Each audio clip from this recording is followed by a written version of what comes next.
आणि आता एक मोठी बातमी आहे। उरण नगर परिषदेच्या मतदान केंद्राच्या बाहेर मोठा राडा झालेला आहे। या मतदान केंद्रामध्येच मोठा राडा झाल्याचं समजतंय।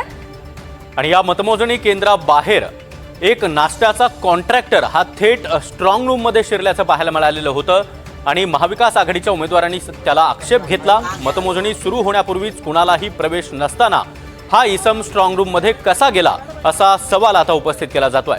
सागर कुलकर्णी आपले प्रतिनिधी आपल्यासोबत जोडले गेलेले आहेत। सागर, उरणमध्ये नेमका काय प्रकार घडलेला आहे? स्ट्रॉंग रूम मध्ये एक इसम शिरल्याचं पाहायला मिळतंय।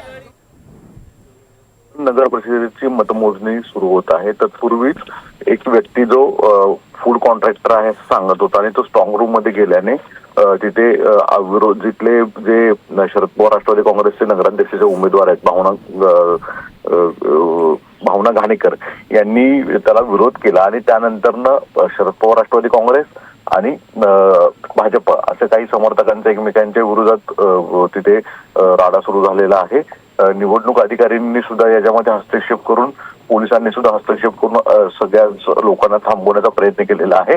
पण मुळात आरोप केला जातोय जो विरोधकांकडनं की भाजपाच्या समर्थक जे आहेत त्यांच्यातल्याच कोणीतरी एकाने तिथे स्ट्रॉंग रूम मध्ये मतमोजणीच्या आधी प्रवेश केलाय आणि याच्यामुळे त्याला आक्षेप घेतलेला आहे। अर्थात यावरनं आरोप प्रत्यारोप सुरू झालेले आहेत।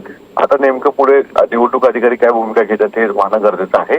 पण मतमोजणीची जी प्रक्रिया आहे तर ती सुरू होण्याच्या आधीच हा मोठा राडा चर्चेचा विषय झालेला आहे। नक्कीच सागर, धन्यवाद दिलेल्या या सविस्तर माहितीसाठी। आता जाणार आहोत मुक्ताईनगर।